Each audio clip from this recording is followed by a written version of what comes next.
What's up, everybody? Welcome to the Fantasy and Frames Draft Show. I'm your host, Stacey Perez.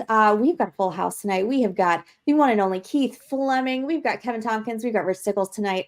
Guys, Kevin and I'm actually on the clock right now in this FFPC SuperFlex Bestball tourney that we are doing. You can see the board right up here. First round is going.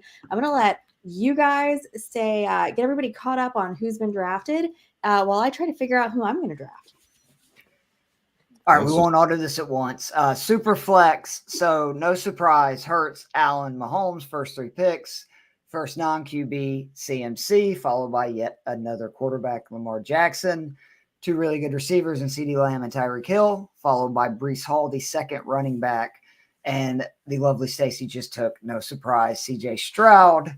And no surprise, Kevin Tompkins, the very handsome, took Joe Burrow. And that's where we're at. Yes. It's the long hair for me. I was about to say that. Is that real? Is the hair real? Because then I keep seeing videos of him at camp and I don't see the mullet. So like what is real? What is fake news? Do you guys have any idea? I don't know, but I'm into it. I mean, I'm not full chub for Joe Burrow, but I might have a Joe Burrow hoodie, a Joe Shiesty hoodie that I might have to go put on right now because look, we're on brand now. I mean, I would cougar him up in a heartbeat, long hair or not. But it's kind of giving like Stranger Things vibes. Do you guys know? Like, right. He's like from Stranger Things, right? Yep. I hope it's Watch real, your man. moms. I hope it's Watch real. your moms. Yes. If it's fake, I'm just completely butcher. AI is done. Like no more. I just want to remind everybody like what the Bengals have been when Burrow's been healthy. They went to the Super Bowl beating Patrick Mahomes and everybody. And then last year, right before the injury, they just destroyed the San Francisco 49ers. I love Burrow, man. His swag level is a million. Mm-hmm. And if my dude from Georgia, who is an absolute monster, he's like 6'8", 360, ends up being good, and they've really kind of shored up protecting him, I think the sky's the limit, especially with Jermaine Burton, who I think is an underrated like upgrade as their number 3 wide receiver, because it looks like they're going to keep Higgins this year and Chase. I love it. And I hope Burrow comes back and that wrist is totally fine. Right. That was kind of a weird injury. So take Jamar Chase. Do it, Kevin. Chase went 12. Oh, he did. I was hoping, but that's completely fine. I am more than happy to take Justin Jefferson. That's ridiculous. I keep saying this. He's going around the 6th, 7th wide receiver. I do not understand that. You think they're not going to throw it to Jefferson? Like, he had 2 monster games with Nick Mullins. Do you know how condensed this offense is? Like, right. What are we doing? Yeah, especially while Hawkinson's out and everything. Like, right. Where are those targets going to go? Not to Johnny Munt. Well, maybe. I don't know. He won me some money in DFS last year, so I have a soft spot. Look, anytime you can talk about Monday Night Football, you got to do it. I mean, this is a tight end premium, so you could absolutely take Johnny Munt if you wanted to. Well, I should have known. Of course, shocker of all shockers, Stacey, for the 55th week in a row that we've live drafted, took Sam Laporta. I'm going to have to try to hit him up and get him to send you a jersey or something. Listen, if I get a Sam, that would be amazing. Here's the deal. So this is tight end premium. This is FFPC draft. Those of you who have drafted an FFPC know that this is tight end premium rules. So tight end premium, full point PPR. So it is not uncommon to see your tight ends going in, sometimes even in the first round, but definitely going in the second, starting to go there. I bet you we see Kelsey taken off the board in this round. And maybe not because it's super flex, but he'll go pretty soon too. So that is, obviously I do love Sam Laporta, but that is why I decided to go there. I thought it was a little too early to probably grab one of the, Texans receivers to go with my CJ Stroud. And I just didn't really want to double. You'll have plenty more chances to do that. I feel exactly. I can get them later. And from this draft right now, the way it's going, we only have one team who's double tapped quarterback, and that's the team 5 with Lamar and Jordan Love. So that's a fun team. So I didn't really feel the need to do that right now. I had to put on the Joe Shiesty hoodie. Sorry. Did you really? Let me see it. Stand up, show us all. Yes. He's just so smooth, man. Like his wardrobe is so cool. He's just so cool. I love Joe Burrow. He's Joe cool. He is Joe cool. So such a cool dude. Angie, Rachel, see you guys in the chat. What's up? Thanks for hanging out tonight. Angie, we're gonna put her comment here on the at the right time. Yeah, you have the partial chub for Burrow and fighting me off like Cougar. Partial absolutely. makes it seem like it's only like half, like 3/4. I just want to put that on the record right now. I'm sure Joe would appreciate that. We hope so. I mean, before it's a morning chub. Is restraining that fair, order? Yeah, 3/4. It's like when you wake up and you gotta pee. Yeah. So everybody else will be mourning when I win this thing because of my 1-2 Joe Burrow played at LSU with Justin Jefferson correlation.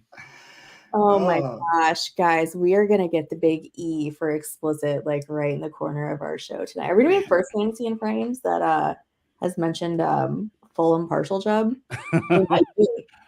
Sorry, we've said worse on this show for sure. I hope so we can make it into a short. A lot of it's coming from me, so I apologize. I have said that we've been horny to draft Ladd McConkey the past 2 weeks and now 3. So. And that's not going to change this week. So we're still going to be horny to draft Ladd McConkey. Just a reminder there goes Trey McBride in the 3rd round. 20 rounds. This is 1 QB, 2 running back, 2 receiver, 1 tight end, 1 super flex, 1 regular flex, 12 spots here. This is a slim draft, so no place kicker, no defenses. I know team 3 who named their team Butker was right. It's going to be really sad that he can't take Harrison Butker there. We won't comment on that any further. This $35 entry, guys, 150 max. In this tournament in particular, there's 16,000 entries, so a little bit smaller than some of the bigger ones. They're going to be doing like a Bestball Mania, something like that. 100K to first place, and cash prizes all the way up through 78th place. So that's exciting. Yeah, absolutely. Like that. So in the 1 hole is Connor O'Driscoll, by the way. Drico. Yes. If you do know him, he did win the first ever FFPC Bestball tournament in 2021. I didn't know that. Rotoviz writer, incredibly sharp dude. Met him at the Expo for a couple of years there in 2022 and 21 and 22. Super cool guy, knows his stuff. Like Harrison McBride is awesome. Yeah, that's a nice team. I got to meet Drico in Vegas last year at the FFPC main event draft. Got to go hang out with the ship chasers, and they let me be ship chasing adjacent at their dinner Thursday night. So thanks to them for letting me hang out. What is the purpose of taking 3 QBs in a row? I was waiting to say that. So are those? Tell me those aren't all auto. One, Kyler Murray was real, and then the other 2 were autos. Kyler Murray is real and he is spectacular. Well, I hope for their sake they're not having an internet connection, because that is the worst. Let me see what's going on in the chat. Maybe there's something in the chat here. No, nobody's mentioned anything about it in the chat. So I don't know who that particular owner is. Was that I immediately think of Dodgeball when I see something like that. It's like, it's a bold strategy, Cotton. Let's see if it pays off. Because I was like, wait a minute, is that all red? I would almost always take 2 QBs, or I have been told, in your first 3 picks in a super flex. Can you explain why that is not always necessarily the way you should go? I just kind of do it. I fly by the seat of my pants. Like I'm thinking about, there's still a lot of good QBs left. Yeah. Like, although it's kind of hit a dead period right now. So let me see I'll take Caleb. Why not? Roll the dice. I mean, look, they gave him weapons. I don't think the Bears are going to be full on laughing stock Bears this year with Keenan Allen and DJ Moore and Roma Dunze adding DeAndre Swift. Like, that's a lot of firepower they have to contend with what Keith Fleming has called a generational quarterback. I do think he's generational talent. There is a different. Obviously, I can't guarantee that he's going to be good, but if you really watch some of the throws that he made at USC, his accuracy down the field is effortless. And in the NFL, if he will, do the 5-7 yard slant, open up the defense, and then with that kind of accuracy, have the ability to go over the top with the weapons they have, I think he's going to be great. And I just love that the Bears are doing something very few teams do, which is like, okay, we're going to, put all this pressure and expectations on this kid coming right out of college to save the franchise, be the face of it, and they don't even set up a team around them. And the Bears have actually seemed like they've had a plan here. Sucks for Fields the way it happened, but he's set up to go right now. And again, I'm a big believer in his talent. So speaking of Caleb, I'm writing out my correlations over here so I don't get lost. Kev, did you know that the Bears, their last 3 games, weeks 15, 16, and 17, are against Minnesota in the Dome? They are at home for Detroit and then at home for Seattle. Sure did. How you liking that? How do you like them apples? Those Dome Bears. Gotta love it. Love that. Love that for him. Did you guys know the Raiders have 3 Dome games their last 3 weeks of the season? Kevin, you have 16 seconds left to draft. Did you know? Yeah, I'm deciding. I'm coin flipping. He's flying by the seat of his pants, Stacey. Give him a break. Just hey, we gotta watch out for everybody over here. Yeah. I see you got your stack, Stacey. I did. I got that stack, so that's a good one. Now I'm trying to think of now see, Kevin just absolutely ruined my correlation there by taking Ayuk. So now I can't do my Lions 49ers thing. Rude. That was rude, Kevin. All's fair in SuperFlex and all whatever the saying goes. Look, I'm not paid here to make soliloquies. I'm paid. No, I'm just kidding. I'm not paid at all. I was gonna say you're paid to be here. What the fuck? You guys are getting paid? When the fuck we get ice cream?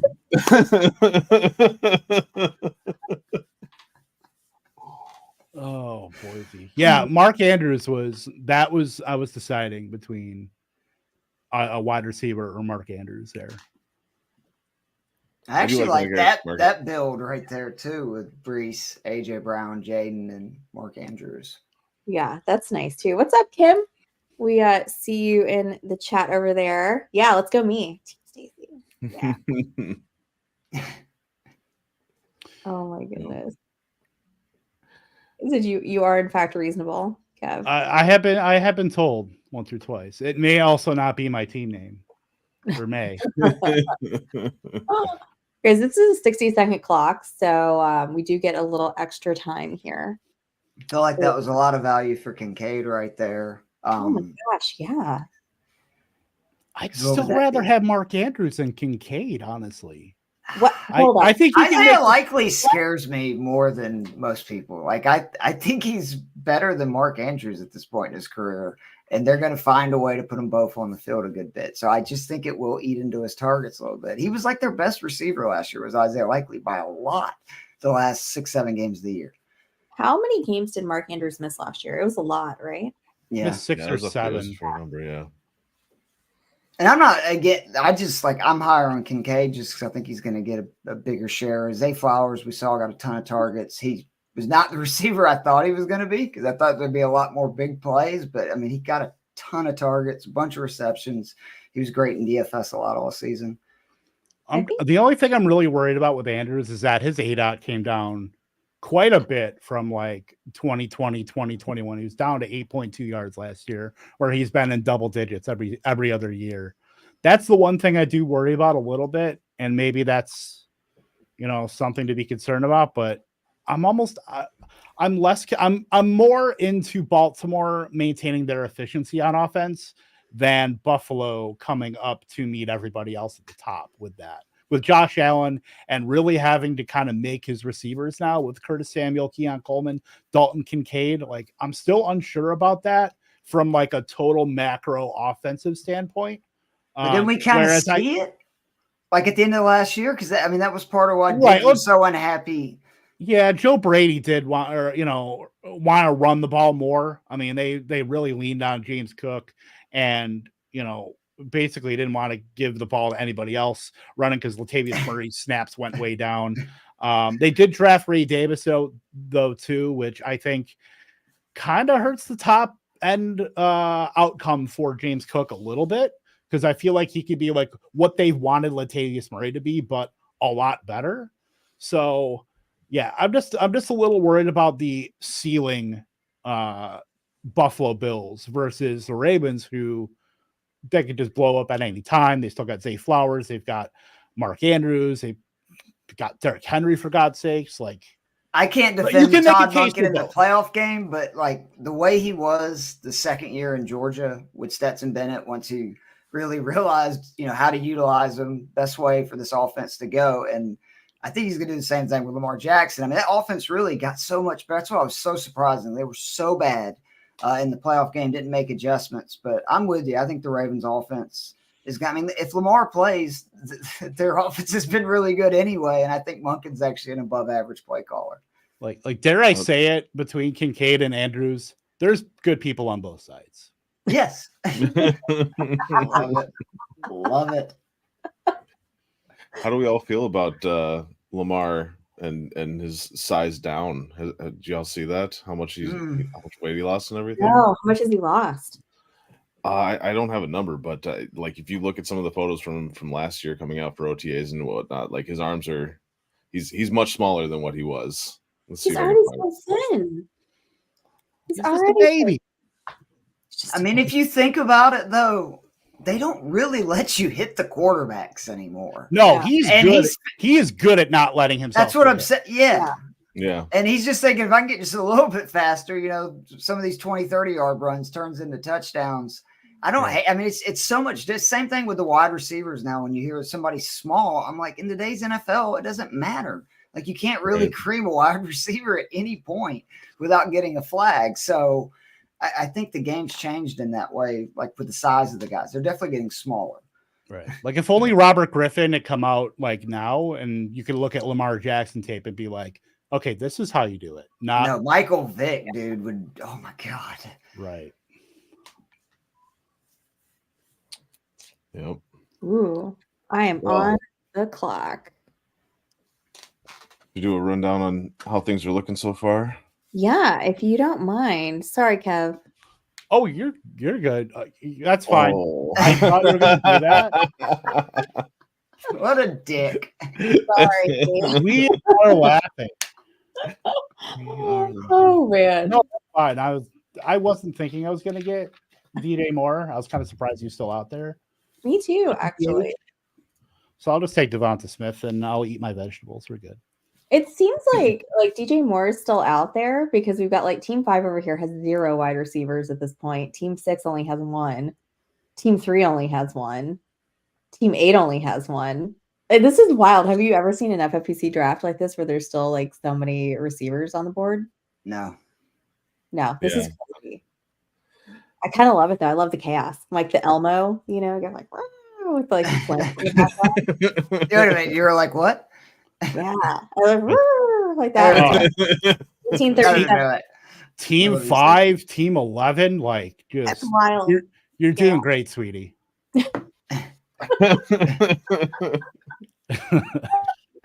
Oh my God. I was wondering if this was giving you like a brain aneurysm, Kevin.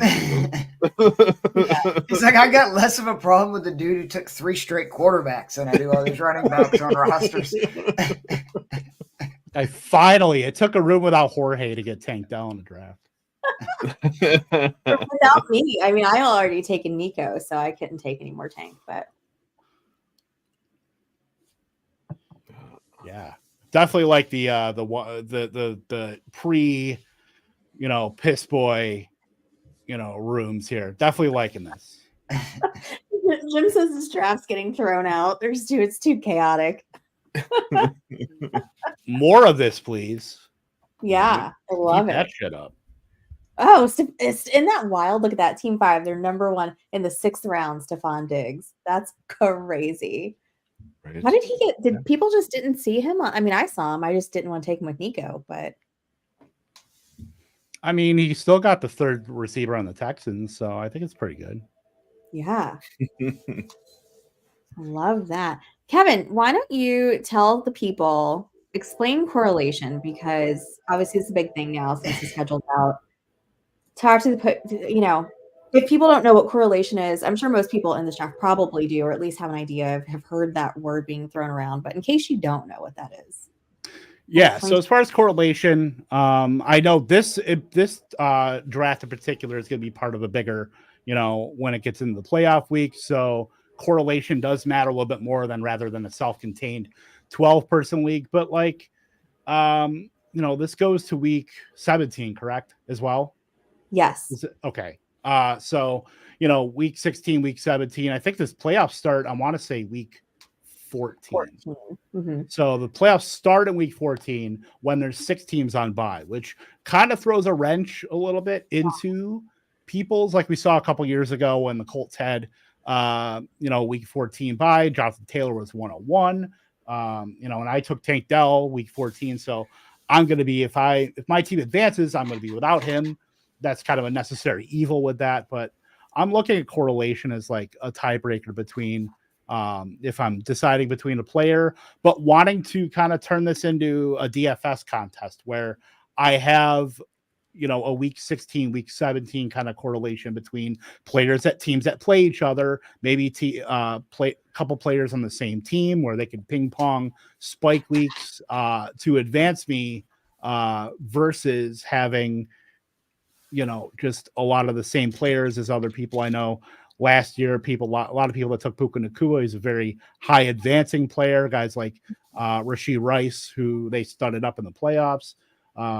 So just trying to make sure you get really like that DK Metcalf, Geno Smith turn, by the way, by Jericho. Nice. Yeah, and that's getting a skinny stack of players like Geno Smith and DK Metcalf. If I had let Stacy get Brandon Ayuk, she would have had the Sam Laporta, Brandon Ayuk kind of correlation because the Lions play the 49ers in week 17. So kind of trying to play some of these matchups here and giving yourself a better shot to where if you're getting a 40-38 game, everybody's scoring between the Lions and 49ers. You're going to get multiple pieces out there scoring 20 plus points. Exactly. And I mean, that's what you want, right? Because you want to get to week 17. You want to maximize your ability to get points there. Yep. Obviously, if you get all the way there at that point, I mean, you're in line to get some, pretty decent money. So you want to make sure that you get as much as you can, at least in these big tournaments. I mean, Kev, do you feel like this is just a tournament thing? This is not really a standalone league thing. You don't really need to worry about correlation if you're just doing like a league with some friends and a best ball, like that. Yeah, I mean, you still can, but I don't think it's anywhere near as important. In a self-contained, group of, if you're with a 12 friend or 11 friends and you're drafting just not a tournament, but just a league with amongst yourselves. Yeah, I think it's much less important. But like in a tournament like this, where you're trying to get the edge over hundreds, thousands of teams, then it becomes even more important. Especially like you could kind of correlate that to Underdog, where the Best Ball Mania. How many teams are being drafted? Millions. So we're all going to lose anyway. But if you happen to get there week 16, week 17, give yourself a chance to do it instead of having the same players as 1/4 of the 400 teams in the final. Yeah. Absolutely. That's super smart. No, thank you for breaking that down. That was something that I was a little curious on. It's not something that I had dived into that deep. So thank you. Yeah, I never did it till last year. I really never played in any of the big best ball tournaments like Best Ball Mania or anything like that until last season. So that was all like me like learning all that stuff for the first time kind of last year. Yep. It's definitely a new, and if you're drafting in May and stuff like that, you're probably aware what that means, but it's definitely it's such an interesting concept. All right, I'm on the clock now. What do I want to do here?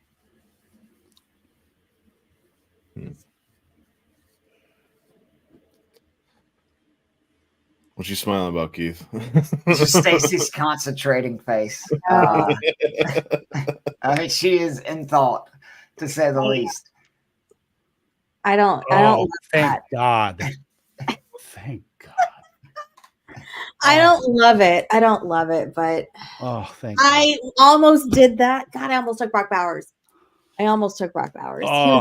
He was literally the second one in my queue, Kev. I thought you were going to go, you know, I would have done that if I were you. I would have been like, double tap, don't have to worry about tight end. Oh, man. And now I got to sweat this turnout because you probably saw my decision if Bowers didn't get picked. So. Let's see. Now I got to throw some more tight ends on here. Right. 1, 2, 3 teams without a running back so far. 1, 2. Yeah. Everybody's got a receiver now, so that's good. That is a good thing. There are 2 teams with 1 though, which is nuts. That's wild. I mean, they've got good ones, right? Devontae Adams on team 3, and then Stephon Diggs on team 5. I don't know if I'd want Diggs as my number 1 wide receiver. To me, that's kind of risky. But I agree with the Adams. It's wild. This is half or full point PPR. It's a full point. Oh. Yeah, full point. I thought I had Keenan Allen on my list also. All right. Here. We went from 3/4 shut. No. Just went from 6 to midnight. Yeah, we're threat level midnight, baby. Oh my goodness.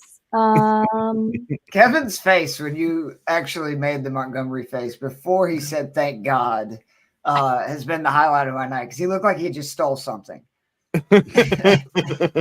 I had to make sure he was still on there. Like, is that because I thought he was getting picked from like Amari Cooper on. Yeah, I'm shocked at some of the guys that went before him, but I'm also like the biggest Brock Bowers guy in the world, and I'm an EJ fan. So yeah, and it is famously tight end premium. It is. Yep. It definitely is tight end premium. Are there, now that the schedule's out, have you guys taken a look at it and like decide like, okay, like what are some of the more like the matchups that are a little bit more interesting to you all, that some that really stick out or some that you absolutely hate? You talking about for players? Yeah, players, or I mean, like we're definitely going to talk about like the fantasy playoffs, like week 15, 16, 17. But anything else catch your eye? I mean, it's probably a hot take, but I believe all that stuff, you can't predict it. It's like almost impossible. Look how much there's change year to year in results, which teams are good, bad, which offenses are good, bad. I just think that that's going to play itself out. And sometimes you can overstress and worry yourself and start thinking about things that you can't control instead of maybe somebody's amount of targets that they should probably get or carries or, you know, their shares, which to me just is more important. Yeah. Yeah. I mean, I'm targeting at least there's some that I'm like kind of targeting, like Tampa Bay and Carolina. I know is not exactly a sexy matchup, but that could be a very good matchup if you like, you know, the running game maybe in Tampa. They're at home. It should be good weather against a bad Carolina team. You got to figure they're not going to be jumping up into 7-8 win territory by any means. But I hope not. That's not good for the Falcons. So no, not at all. And then think about other matchups too that could be just slow, plodding. New England and the Chargers. Oh my God. That game could be like watching paint dry. Oh yeah. Or even Colts Giants. I mean, that one's that could be a rough game to watch, you know. But there's always a game. There's always a game that completely eschews any kind of reasoning as to you know, like Jets Seattle 2 years ago. Like nobody thought, but like Rashad Penny was a league winner in week 17 out of that. Yeah. And what could be that kind of game this year? Like Colts Giants could be. I mean, you laugh, but the game you named could be it. Like the Chargers play, like say Herbert's really good and Harbaugh gets cooking, Ladd's good, and then Drake May by that point has started playing. I mean, next thing you know, that could be. You don't know. Could be the BC Lions and the Montreal Alouettes for all we know. Jeez. I don't think it's going to be that one. It might not be. Although Zeke Elliott might be important in that game. We have so 4. Rashad Penny. Who knows? Yeah. Where is Rashad Penny right now? I don't know. He's Carmen Sandiegoing right now. No one knows where he is, but No one knows. he'll turn up whether he's a Arlington Renegade or he's a California Pee-wee. Saskatchewan Rough Rider. That too. There you go. Can you guys name all the Canadian teams? Hell no. No. Toronto Argonauts, BC Lions, Hamilton Tiger Cats, Calgary something. I can name impressive. I was surprised you got like half of them. Aren't there 2 teams that have the same name? I'm pretty sure there are. Ottawa Red Blacks. You're making that up. No, that's real. Hang on. I'm just gonna. Yeah, oh no, I'm looking it up, Stacey. We're gonna look it up now. Right.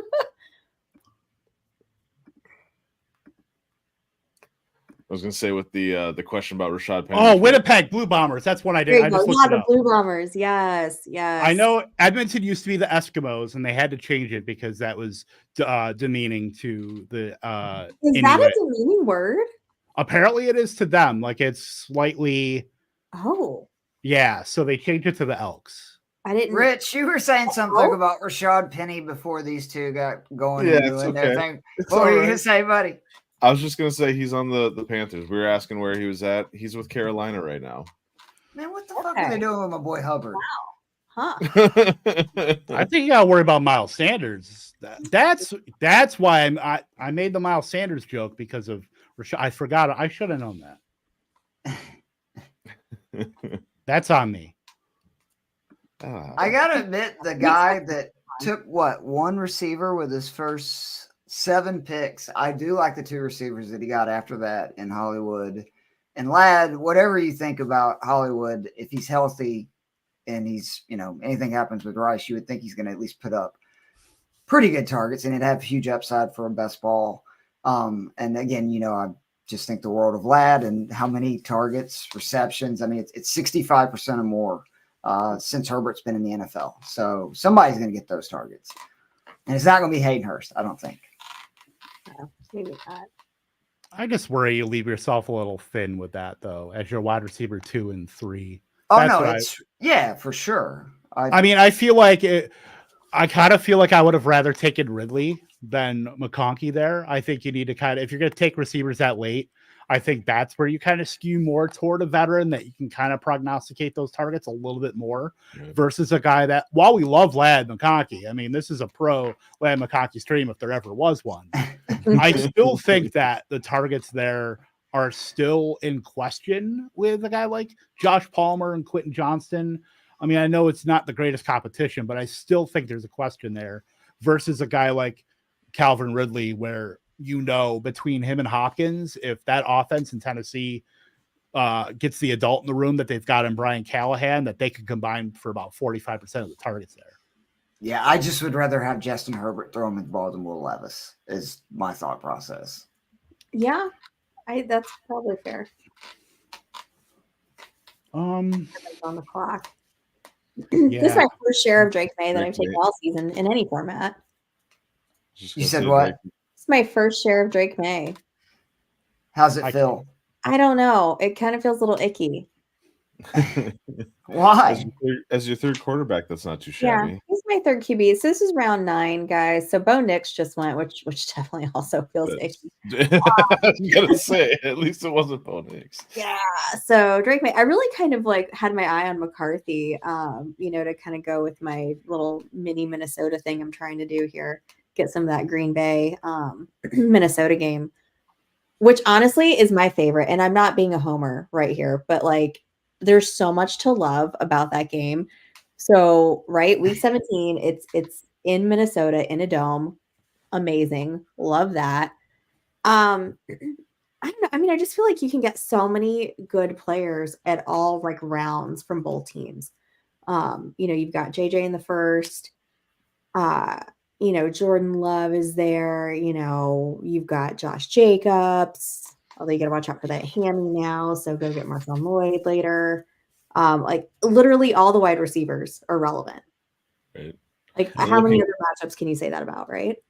And looking at the Minnesota side of things, like I like the fact that by that point, TJ Hawkinson should be back and fully healthy. Hopefully, fingers crossed. So he should be good to go. And the Vikings should have figured out what they're doing at quarterback by that point. So whoever it is that's throwing the ball to JJ is going to be throwing it, hopefully, with some intensity. You know what I mean? I should have kept my mouth shut because there goes Christian Watson off the board. Man. So is he the second or third Packer receiver selected? He's the second, right? Yeah. Yeah, Reed and then Reed. okay, yeah, and then Watson. I guess I'm in on the Bears. This team. I apologize, this team is not correlated whatsoever. This is a hot mess. I got Javonte with Joe Burrow. Let's ride.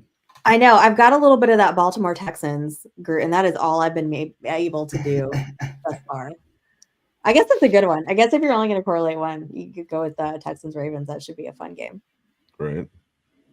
Yeah. I grabbed Rashee Rice there in the 10th round. I don't think I do now. So I actually really do like your build, Stacy, with what you got going on so far. Like, I'm not a huge David Montgomery fan. I've never really been there, but I do love the Aaron Jones pick. I think he's going to be great for this year. So he's somebody that I'm definitely targeting in best ball. I love Aaron Jones, even though he plays for you guys now. Right, I love the Montgomery pick. I just remind people Williams was the goal line back. Look at the year he had. He left. Montgomery was the goal line back. Look what he did. Worst case, even with how good Gibbs was down the stretch, it was still Montgomery on almost all the red zone touches. And that is a team that pounds the rock in the red zone. So I do. I'm high on Montgomery. I understand people are high on Gibbs too. But I think we saw last year, he's more of a passing game back. He got like maybe 8 to 10 carries most game. And I think that's the best way to utilize him. So I've never been a big Montgomery fan. So now that I took him this year and I've taken him several places, he's probably going to suck this year.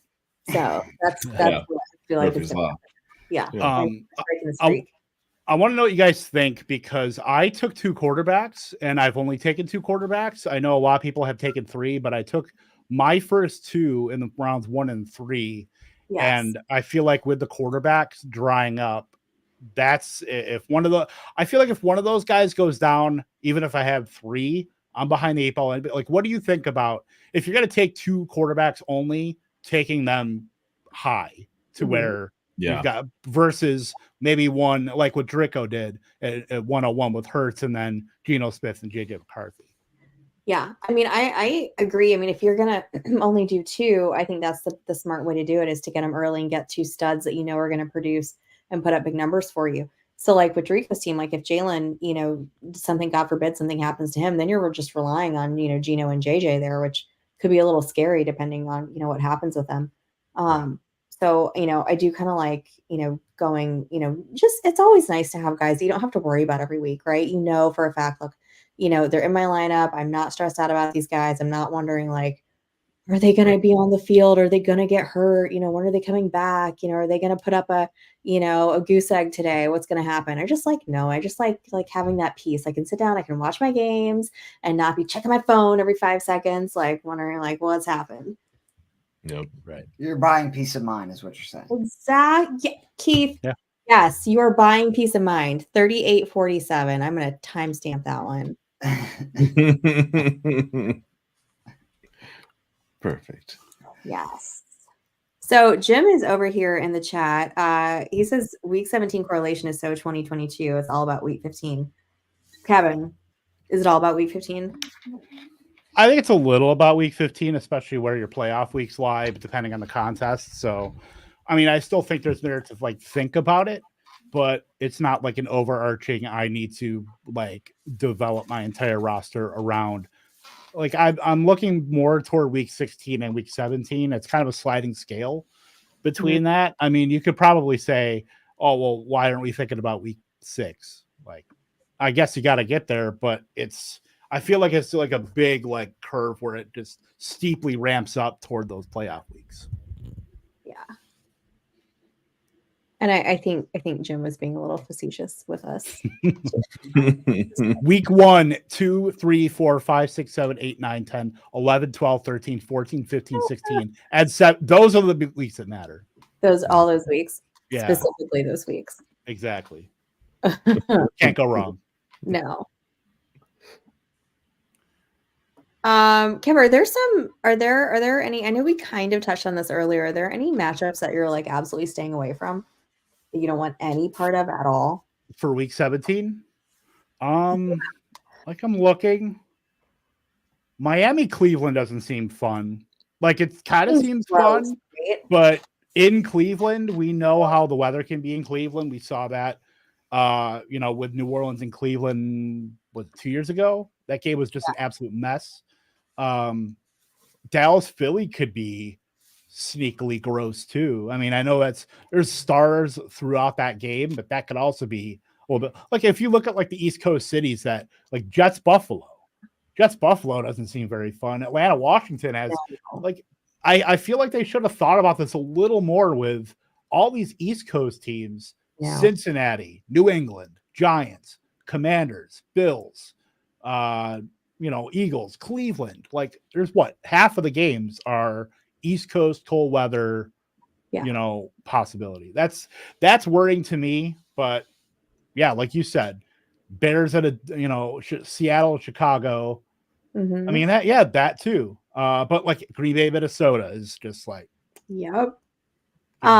So that Miami Cleveland game, so I'm looking at Miami's weeks 15, 16, 17 matchups.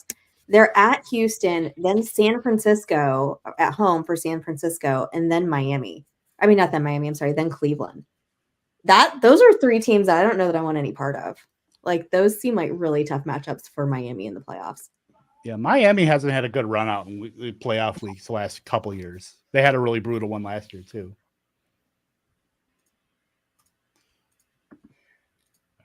All right. Are we at like the gross part of the draft now? I feel like we are. Oh, we're there. Yeah. When Derek Carr went in the 8th round, it was officially gross. That's funny. Oh, thank God for the 60-second clock. Oh, that's a good pick. Brian Robinson over here. I know. I wanted Brian Robinson I need a Washington player. And I don't have one now. So I am curious, Stacey, with the because I'm not able to see what you're looking at for what you're drafting and whatnot. Yeah. What's the ADP like on FFCP? Good question. So for this particular format here for FFPC teams, if you are looking for ADP information, you are going to have to go to the man, Darren Armani, Fantasy Mojo, and get his info there. You can sign up for him on his website, but they're the only place that has the FFPC ADP. So, I actually kind of took a look at some of that because I do have access to it. And, when I was looking for, different guys that were going a little bit later and stuff, especially when we were talking about like teams, that might be easier to correlate than others. We're talking about that Lions 49ers game that's come up quite a bit.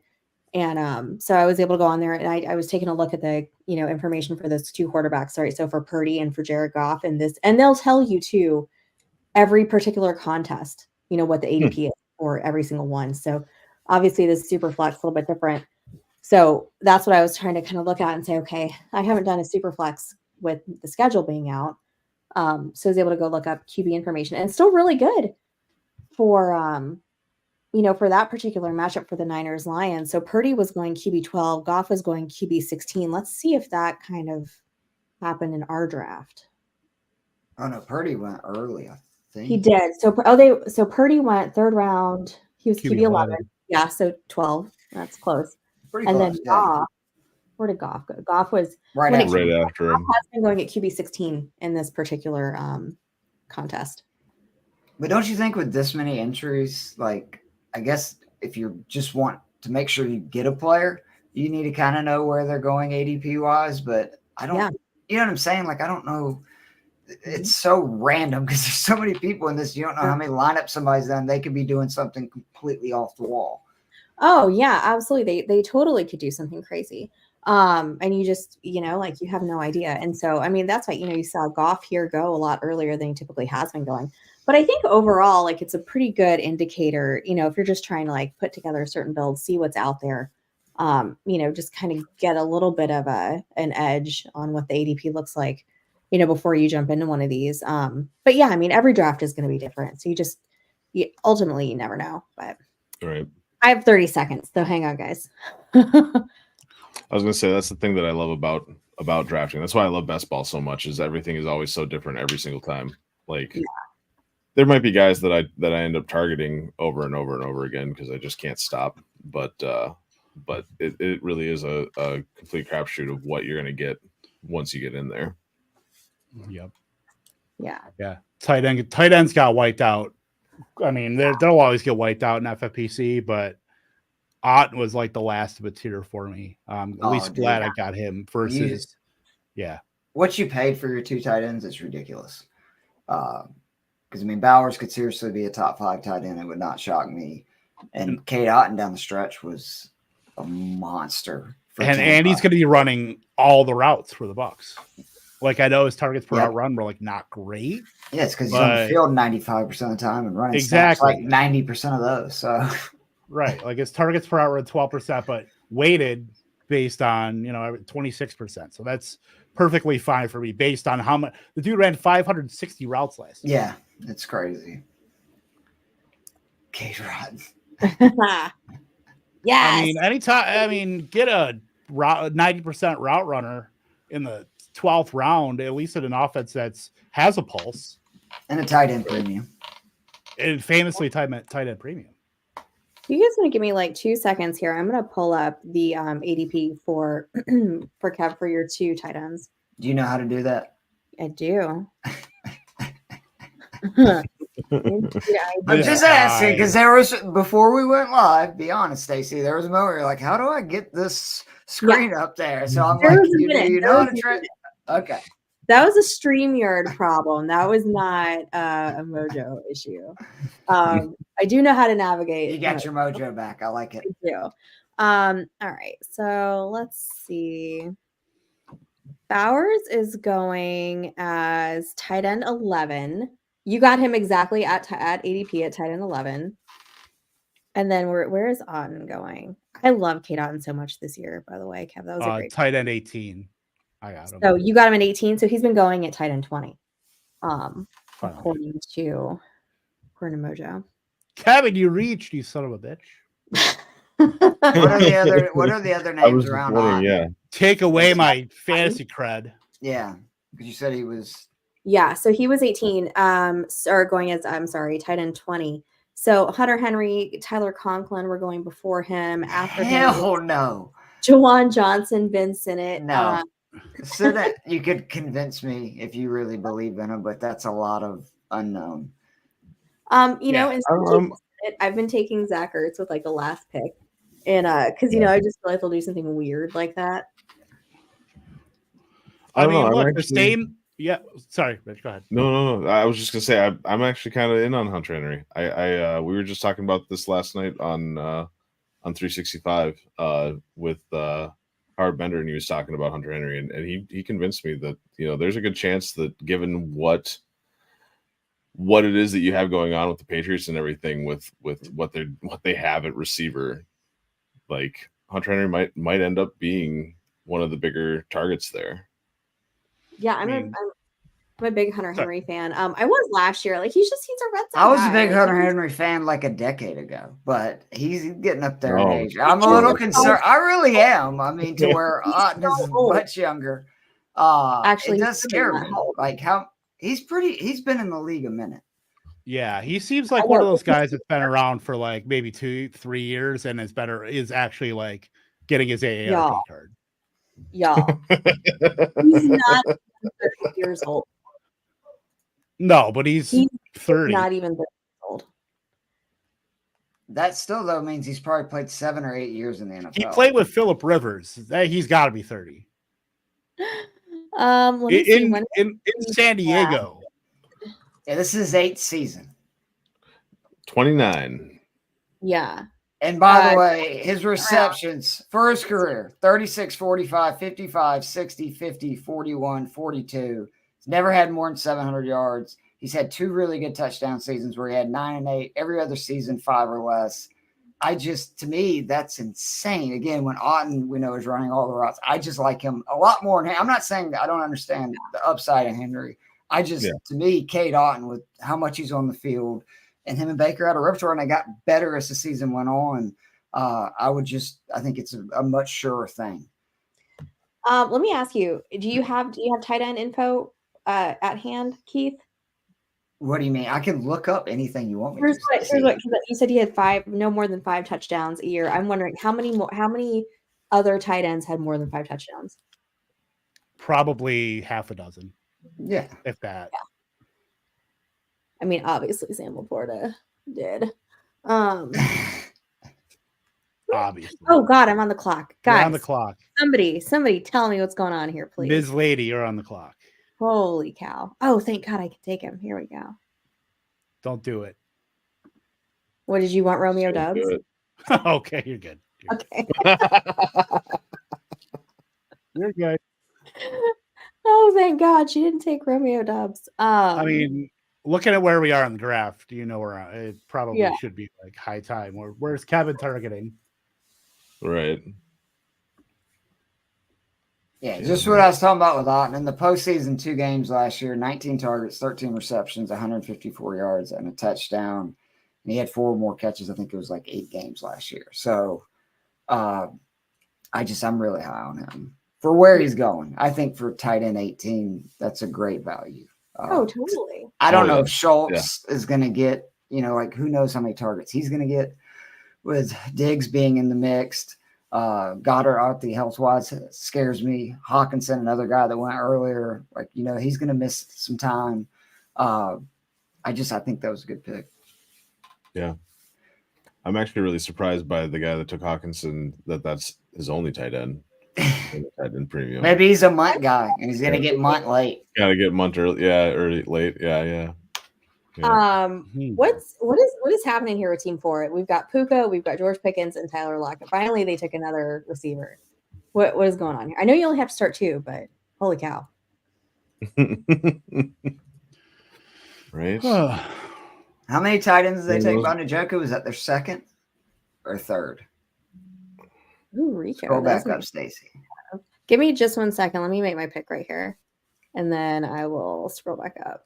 Stacy got lawyer on me there for just a minute. You hear that? She's like, "Hold up, Keith." Look, Rico. What if Rico Dowdle to Devonta Smith is what you need in Week 17? Yeah, it could have been. Okay, so where do you want me to go? That's okay. Yeah, Jameson was taken. But I appreciate you helping me out there in the chat. Who is Puka's first pick? The Puka team? CMC. Okay. The team is 4 right there. Yeah. Yeah, I'm looking at Team 3 and how they recovered after quarterback.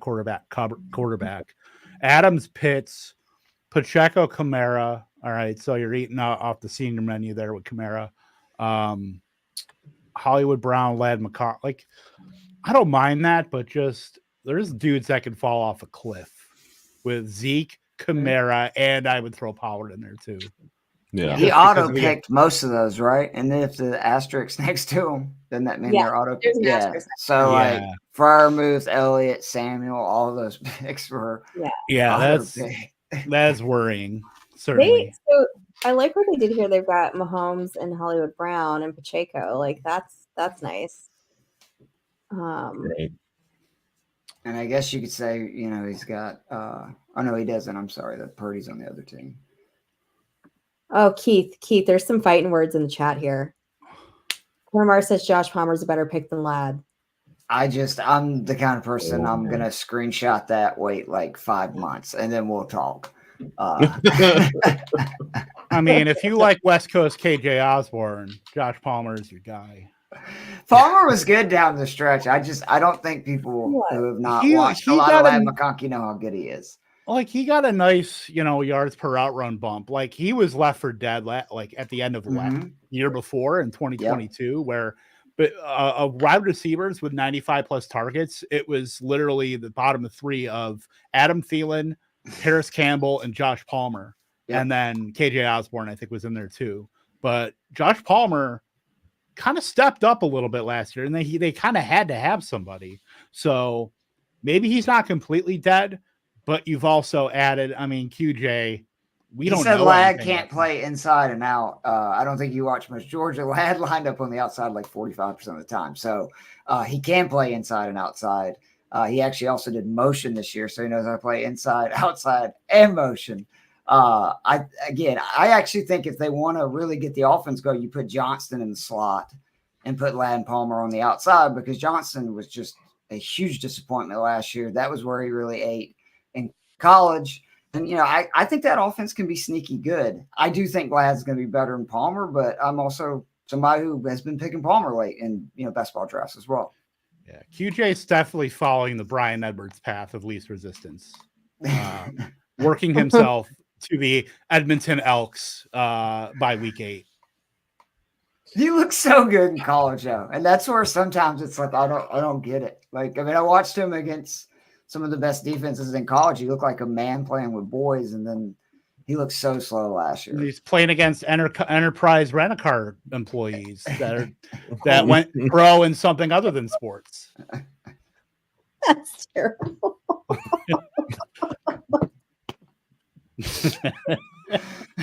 I popped myself with that.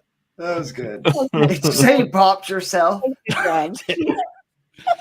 For the non-wrestling fans. I get myself with that. I was about to say, yeet. Just having to listen to Sammy for a year and a half do promos. Yeah. Oh, man. Here we go. Here come the sexy rookies. Yep. We're in round 15. Kevin, how much do you love this team? Because I've done several of these draft shows now with you, and I feel like you stole a bunch of people that I know you're really high on late. How are you feeling about this team you got? My biggest concern is quarterback and keeping Burrow and Caleb Williams healthy. Because if one goes, at the very least, I can make up for some of that because I have wide receiver depth to where maybe I can get half to 3/4 of what a quarterback would typically give. But yeah, if Caleb Williams and Joe Burrow stay healthy, I think I've got a really good shot here.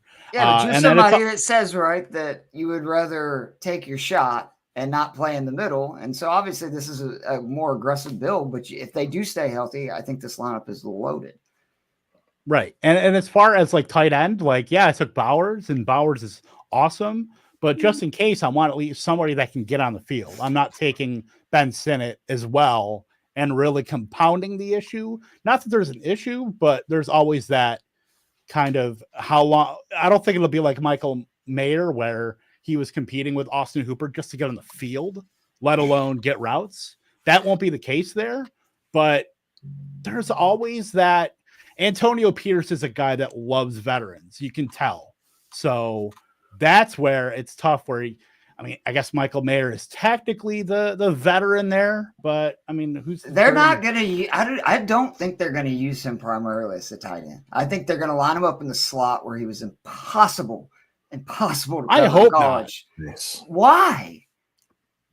But this is also, we're talking about the NFL where Kyle Pitts was wasted for the first 3-4 years of his career. Harrison Bryant. Tell me Harrison Bryant couldn't find his way into like Jeff Swaim like 40% of the routes. Just because. Deep cuts. Bowers is so much more physical than a Kyle Pitts. Like, he's actually technically a little bit smaller, but he plays so much bigger. And I even think they're going to line him up in the backfield. I really think they looked at what Georgia did this year, because otherwise it doesn't make sense to take him there. And to be honest, like, the Raiders organization has been making better moves lately in the front office over the last few years. I think it kind of makes sense with Gardner Minshew to give him that kind of weapon that, whether it be out of the backfield in the slot, you can run 2 tight end because he's also a good blocker. There's just a lot of ways to get him involved. Yeah, agree 100%. I never put it past an NFL coach to just be a total donk and give like veteran deference to guys like Harrison Bryant. Not a lot of people know who he is, but that dude was like the tight end too for the Cleveland Browns and always found 30 to 40% of routes on almost every game. Like, and I could totally see that with the Raiders, while maybe they give, Meyer and kind of rotate him in for the first few weeks. So at least with that, I know Otten is not going to have to compete with Ko Kieft or David Wells or Payne Durham to get on the field. Oh, man. I agree. Kraft. I know all about it. Kyle Pitts, was tight end number 1 for my Atlanta Falcons last year, and you saw how the targets were. And Arthur Smith was Kyle Pitts was number 1, and Arthur Smith was public enemy number 1. Mm-hmm. So backing up a little bit, actually, Kevin, I was wondering, like at this point, don't say who, obviously, don't want to give it away, but is there any quarterbacks that you still have on your board that you'd take at this point? Because it looks like Pickens are slim. I again can't see it, but I'm imagining Pickens got to be slim. Yeah, I mean, there's only a couple that I would actually give real interest to, but it would probably be in the last round if I did that. There's still a lot of good players, and just with the SuperFlex, you're bumping these guys down a round or two.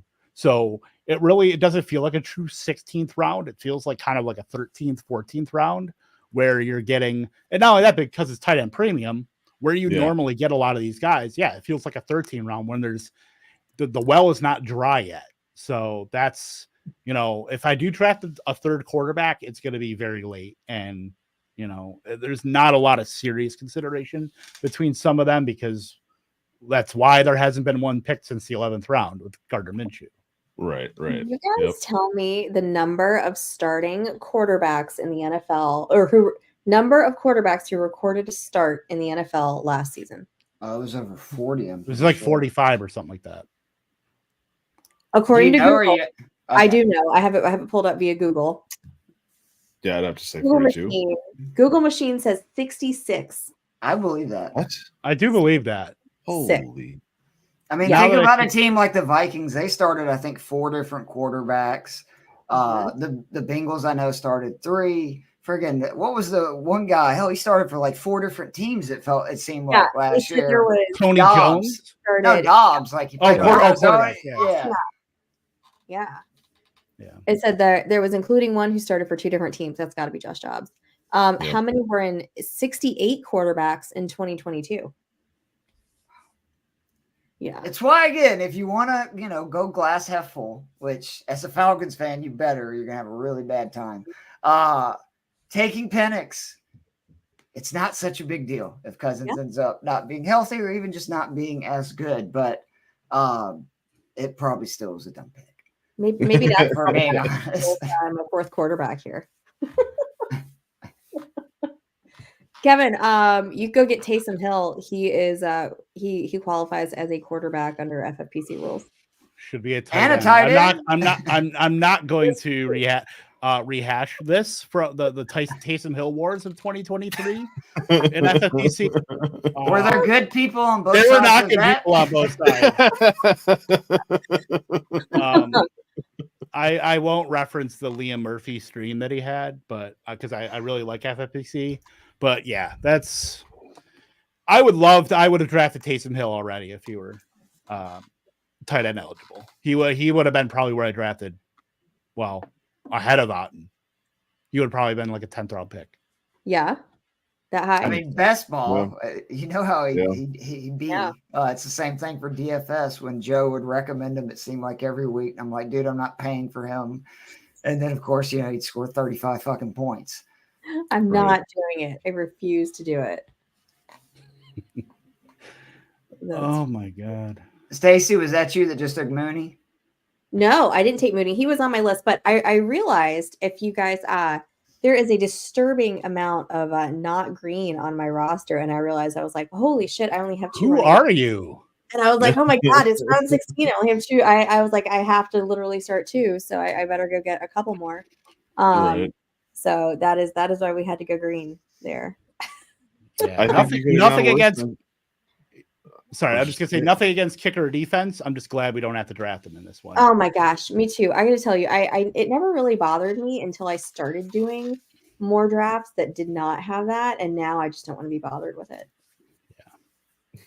I was wondering where you're going when you're like, it's never really bothered me. And I'm like, then what are you saying here, Stacy?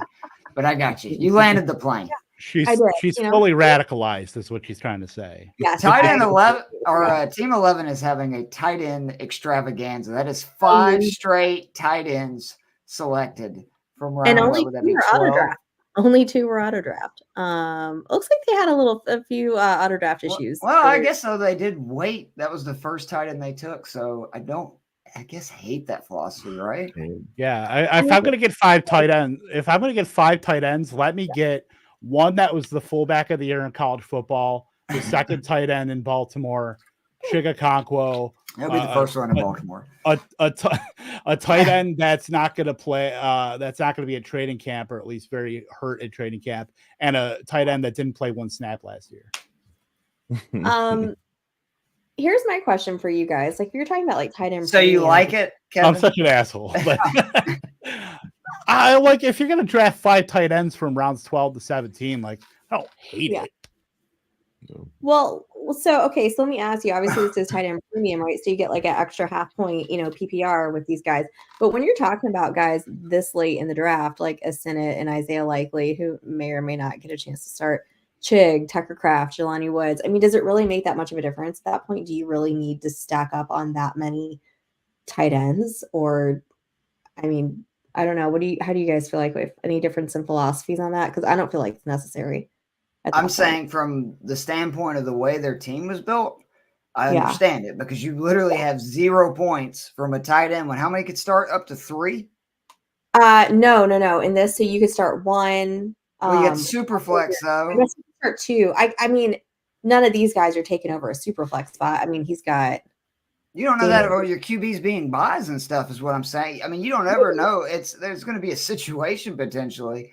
I just see that he's throwing shit at the wall because I guess, you feel better about the rest of your team, and the one position that you get extra points over everybody else, you have nobody, and they're just trying to hammer it with volume. You have if you don't draft a tight end, you have to do it with volume. So I don't mind that at all. I think, I don't mind doing that at all, because you can't just like sprinkle in tight ends at that point. You got to take what you can get. Yeah. Because you hope that one of these guys ends up being really, which they could. I mean, Chig should be the starter. I know he didn't do anything last year. This is where people were taking Jake Ferguson last year. Exactly. Yeah. And Luke Musgrave. And, these guys. And which one are you higher on, Stacy? I always forget. Is it Kraft or Musgrave? Musgrave. Okay. I'm higher on Kraft, but. Who's hurt right now, Kev? Is it Kraft or Musgrave? Somebody's hurt. It is Tucker Kraft, by the way.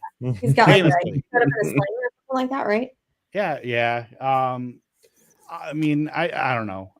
This is completely anecdotal. I don't have anything else to back this up, which is totally on brand for me, but I just feel like he was very usable in the fantasy playoffs at tight end. Absolutely. So is Romeo Dobbs, and nobody wants him this year. That's what I don't understand. Like, to me, he's going way behind all the other receivers, and it was like in the biggest games of the year for Green Bay. To me, it always seemed like he was the guy catching the most yards, the most receptions, and doing the most damage. He had 2 big playoff games, right, Stacey? I believe so, yeah. If I remember correctly, yeah.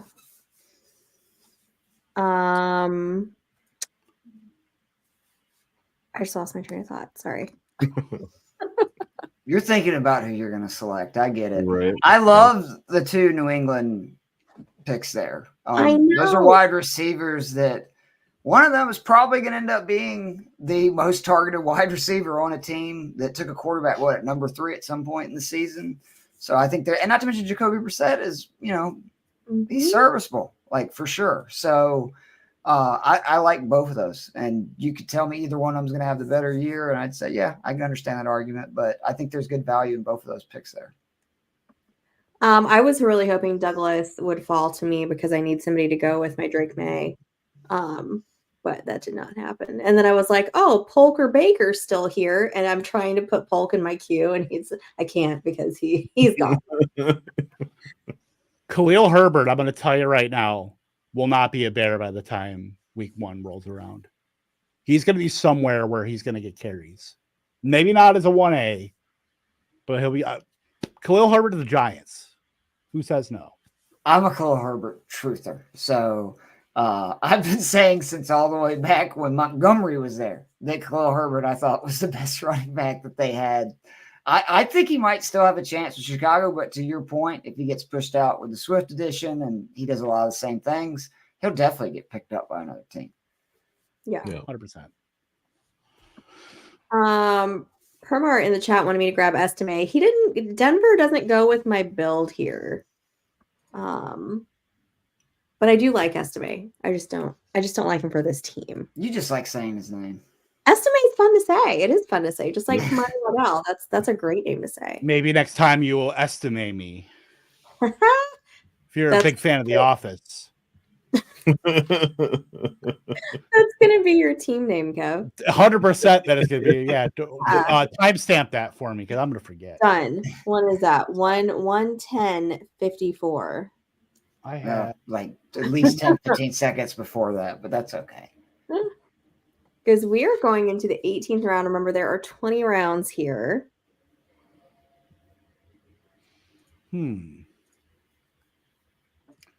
It's boring. This pick is incredibly boring, but I have to do it because he is the roommate narrative. Ooh, I like that. Who's he roomies with? Josh Allen. Oh, is he really? He's been his roommate in training camp every single year. So if we're gonna go roommate theory, this doesn't build anything at all with my team, but I love it. I don't care. Malachi Corley, come on down. He's living in Rogers' guest house. Yep. All right. I had to keep it. Nothing but Joe Rogan and Darkness Retreats. Oh my god. But the whole guest house it's just one giant darkness retreat. Yeah. He just wanted to break him in. Oh my goodness. Oh boy. Oh, my team is a hot mess. I really like the Demarcus Robinson pick at the beginning of this round too. Oh my god, yes. Does he have any? Good he's offense. got Cup and Stafford. Yep. I like that. That's nice. And Blake Corum. That's a lot of fun. Who do the Rams play? I really like this roster. The Cards. Do we have even Chubb? If Chubb comes back and ends up, he's Nick Chubb from what I've seen from him from Georgia. He'll be back at some point next year and probably running just like he did before. I think there's a lot of upside in that. The Judy pick's the one that's staring in the face, but I really like, Godwin. We talked about Palmer, Wicks. You were talking about could be any one of those guys. Demarcus Robinson. Those are a lot of guys that have the ability to have a big week and fill in that wide receiver flex spot. I was very scared. You said I realized you meant Jerry Jeudy and not Juju Smith-Schuster. I was like, you got selected? I'm pretty country, Kevin. So my wife says all the time that it's 50-50 about 10% of the words that come out of my mouth. What I say. That's what happens when you have slang and then also talk really fast. So that's my bad. Definitely, though, no, he has not been drafted. Yeah, let's keep it that way, hopefully. We got 2 rounds left. By the way, that Jaleel McLaughlin pick for the 18th round is awesome. Yeah, that's nice. That was nice. I had all 3 of those guys, that Tracy, Shipley, McLaughlin. Those are all my usual late RBs that I try to grab. Yeah. I would love to draft him, but if people are going to give me Javonte Williams, I'm not going to handcuff him. I even thought about it. I would like to, but no, but that's against your policy. You cannot no handcuffing, right? Leave it to Dorico, by the way, to take the one guy I had left on the board. I should have thought that. Deonta Foreman, who I think is the best last 2-round pick of almost anybody. So, Stacy, who's the top of the ADP people left right now? You know who's going normally around the 19th, 20th round? All right, hang on. I was looking at running backs because again, I only have then you focus on your draft. You're good. No, you're okay. We are so far before I draft. So right now, top of the ADP, we've got coming in at 165.3, Aiden O'Connell from the Raiders. Wow. So it looks like he's a little bit past. A little bit on the board. Nobody wants to take him. No love for AOC over here. Next up, not to get political or anything. Yeah, not to get political. I just like calling people by initials. So our next up is actually CEH. Believe it or not making that up at 205. Gross. It's ugly, people. It's getting ugly here. We got Madison, we got DJ Chark, we got Zay Jones still on the board. There's names. There's some diamonds over here still available. Yeah. Of all the names, these are certainly some of them.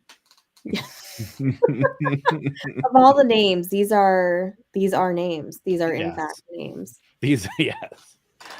Yeah, this is where you draft players.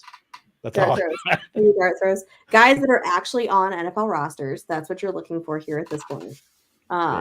Maybe not though. I mean, maybe not. Last year when Steve wasn't signed anywhere and just everybody's drafting him left and right. Yeah. I was going to say, this is where I start to take players that I hope will find a team. Exactly. Somebody that's going to ruin somebody else's day by Dalvin Cook going to, the Bengals and ruining everybody that has Zach Moss's day. I'm shocked that Cordell Patterson hasn't gone, just with Arthur Smith going to Pittsburgh. I've seen it doesn't matter if Bijan Robinson's there, whoever, when he's healthy, he gets red zone touches. And even this year, when he played, he got a significant portion of snap count. And he's a very physical back. Like, he's the kind of guy Arthur Smith wants. He had that great first year. And then, something happens to either Warren or, you're off to the races. Yep. Yeah. I mean, the dude's got a lot of tread on his tires. That's the only thing. I mean, does he? Because he was a wide receiver kick returner. Like, his career carries are nothing. I mean, his secondary tooth is long in the tooth. Like, man, I mean, granted, he's like, I don't want to say he's Michael Turner because that's not a fair consideration, considering Michael Turner was like 26 when he first got his starting job with the Falcons. But I understand what you're saying. My personal belief is that he's headed to the glue factory. Glue factory? Wow. Unironically, I actually wanted CEH to follow me. Oh, that felt so dirty. I just took Damian Pierce. Guys, we're in the 19th round. And that's a great point by Permar99 too, that, with the new kickoff rule, again, he's probably going to be returning kicks for somebody. And a best ball this late. It's just another reason to potentially take him. Absolutely. I don't think people realize how wild it's going to be. And some teams are going to be really good at it, and other teams are going to be really bad, and it is going to swing games, plural. And screw fantasy teams, because, say you're a team with 2-3 players, and next thing you know, your team runs 2 kickoffs back for a touchdown. That's 2 possessions that you don't get. So right. I think people are going to freaking hate it at first and then eventually get to love it. But I think it's going to be madness, at least the first half of the season. Here we go. Coming in the last round. We are an hour and 18 minutes in, guys. Thanks so much for hanging out with us and staying with us till the end of this draft. If you've had a good time with us tonight, make sure to go over and subscribe on YouTube so you get notifications of when we're drafting. Spoiler alert, we are drafting every Thursday at 9:00. So if you want to, make sure you get those notifications and when we're out, you can hit subscribe. We would very much appreciate it. Jorge hasn't fired us yet, but I'm sure it's coming if we don't get to 1,000 subscribers soon. So he's apparently paying Kevin. So there's that. Close. I don't know about that.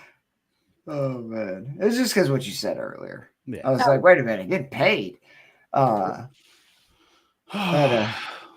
round we're coming up on. It's curveball time, I think. Oh yeah. I got more of a curve. My curveball will match Sean Payton's lost fastball here. Throw a little whirly bird. Alexander Madison, right where he should be going. Very end. Yeah. Alexander Madison. That's how I like to say his name, just like Alexander Hamilton. The best way to say it. Tyler Higbee. Higbee in the last round. I mean, like, he'll come back eventually. Will he? He will come back. He will come back to see that Colby Parkinson is basically replaced him. I like that though, because it goes with what he was doing though. Because this guy, I don't know if he's a Rams fan or not, but he is going hardcore on the Rams. Well, Stacy, I haven't said it this show. I think I've said it every other one. When those guys were healthy and played together, best offense efficiency-wise in the NFL and best in almost 14 years. So if you're going to do a stack on a team, you think Stafford, stays healthy, Kupp stays healthy, the Rams could be really good, especially because now they have I feel a very solid number 2 back, behind a very good number 1 back in Kyron Williams. I'm taking a quarterback. He is I doing do believe. Do it. I was going to say, take Jameis. How is Jameis going to go undrafted? He's getting in there at the last, few games. There's going to be a run where Jameis is plays. the bloom off the rose, the Geno Smith. If Sam Howell can get in there with Lockett, Metcalf, JSN, new regime, he's got to get rid of the ball quicker. Yeah. I mean, it can't be a worse offensive line than he had in Washington. It wasn't, but like the data, not much better, but it's right. Still... A lot of the sacks over from him not getting rid of the ball. Right. I mean, behind a bad offensive line too. But. Right. Sam Howell, we'll like to think the story of Sam Howell being drafted in the 20th round is maybe he learned some life lessons. So this is, again, I guess to show how dumb my Falcons are, is they drafted a quarterback at number 8 with a 36-year-old starter with a lower leg deal, and his backup's not going to go in a 20-round SuperFlex league. I almost drafted him, but he has the same bye week as Joe Burrow. So I would take him in. I mean, I guess I could have probably. Well, I don't know. We don't need to. If there were 25 rounds, he's 100% getting drafted. We'll do. We may end up doing. If we can do one of the Kentucky best balls. Those are 28 rounds, so I'm sure he would go there. Angie has a question for us in the chat as we're wrapping up this last round of the draft here. And she's in a keeper league where they keep one of every offense and defensive position with no draft pick repercussions. Ooh. Would you guys pick Adams or Pittman this year? I would do Adams. So would I. A good bit. I like the Minshew tractor beam that I think he'll have for Devontae Adams. I mean, he had that with Pittman last year. Right. Well, it's Devontae Adams. That's all right. I mean, it's fair. Yeah. Like, he's became one of the most underrated players in football because he's been in the Raiders and still put up huge. He's great. I mean, he's just really good. I mean, getting an upgrade at QB. No offense, Jimmy G. No offense, O'Connell. All offense. All the offense. Fair enough. Well, Paul could have taken Jimmy G, but to round out their, their Rams. Oh, and Penix just went. See, so somebody was listening. Yeah. Thank God. If you're in the chat, reveal yourself. Makes me feel better. Makes me feel better. Penix, Tyrod Taylor, Jacoby Brissett, and who else? Wow, Aaron Rodgers and Jared Goff. Okay. Jaheim Bell. All right, who's our Mr. Irrelevant Drico? Who is it going to be? TikTok, 49 seconds. Come on, Drico, have some fun. Davis Allen. Look at that. Tyler Higbee goes with the first pick in round 20, and then his replacement, Davis Allen, goes in the last pick. Yep. And the guy who will lead the Rams in tight end targets goes undrafted. Colby Parkinson. Didn't they pay him a lot? Didn't they pay Colby Parkinson? They did. Yeah. They paid him something like, I want to say he got like something like 10 million guaranteed or something stupid like that. He definitely should have got selected before Hayden Hurst.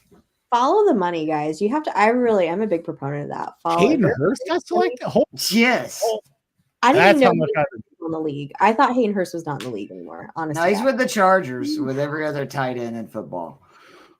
I should have drafted Will Disley. Well, next time. I talk about him on every stream. Next week you can take Will Disley. There you go. I probably That's the lovely thing about Bestball. There's always another one. There's always another one, guys. And if you want to know what our another one for next week is going to be, you got to make sure to hit that subscribe button. Guys, we are coming in at an hour and a half. Thank you to everybody who's hung out with us tonight. It is getting a little late, so I'm going to put this draft board on our Fantasy and Frames on the Twitter tonight, so you guys can all take a look at it, see which teams you like the best. Obviously, Team 9 is pretty amazing, if I have to say so myself. Team 10's okay. Sorry. Yeah, but guys, make sure to, like I said, give us a subscribe, give us a like, give us a follow. You can check us all out on social media. Kev is at KTompkinsII. Now that she knows how to say his name and spell it. Got it. Rich is over there at Rich Sickles GBM. Keith is at Keith Fleming. I am at Stacey_Perez 83. Fantasy and Frames everywhere on social media. And guys, have a great night. Have a great Memorial Day weekend. And we'll be back next Thursday. See you then.